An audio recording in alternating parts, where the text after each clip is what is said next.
Será que Camões compreenderia o nosso português se aterrasse nos dias de hoje? Na verdade, seria muito difícil. Não é uma questão de pronúncia. A pronúncia é algo a que nos habituamos. Portanto, ele, depois do grande susto que iria apanhar se aparecesse aqui no meio das nossas ruas, iria começar a habituar-se à pronúncia. Mas as palavras mudaram muito. Ele teria de reaprender a língua. Teria de aprender aquilo que para ele era, na verdade, uma língua estrangeira.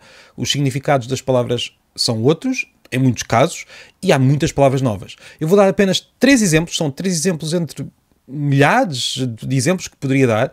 Vou dar o exemplo da palavra país, da palavra sexo e da palavra Espanha. No caso de país, naquela altura, não era uma palavra usada para falarmos do nosso país. Ele utilizaria talvez terra, talvez nação, embora nação fosse um conceito relacionado com um grupo e não com um território. Utilizaria certamente reino, ele viria do reino de Portugal, mas a palavra país não era usada para definir uma unidade política como é hoje. Portanto, dizer o meu país para Camões não faria muito sentido. A palavra sexo, mudando um pouco de tema, para Camões teria apenas uma relação com a divisão dos seres humanos e dos animais em 2 sexos. Como, por exemplo, na expressão o sexo dos anjos. É uma discussão sobre qual é que é o sexo dos anjos, masculino ou feminino. Não era uma atividade, não era nada que se fizesse. Esse sentido para a palavra apenas apareceu no final do século XIX, no início do século XX, em francês, em inglês e depois espalhou-se pelas línguas todas. Portanto, só no século XX é que começou a fazer sentido dizer algo como sexo antes do casamento.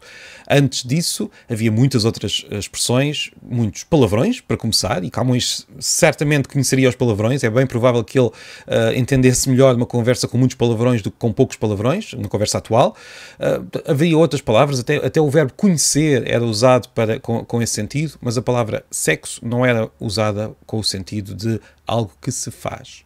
E por fim, voltando ao tema do país, Espanha. Espanha não era o nome do país aqui ao lado. Espanha era uma designação geográfica para toda a Península Ibérica. Camões não diria em Lisboa, vou a Espanha. Camões, para ele, estava em Espanha. Não estava em Castela, não estava em Aragão, não estava na Galiza, estava em Espanha, que era uma designação geral, geográfica, não era uma designação política. Só bastante tempo depois é que começou a designar um Estado que está ao lado de Portugal e não inclui Portugal.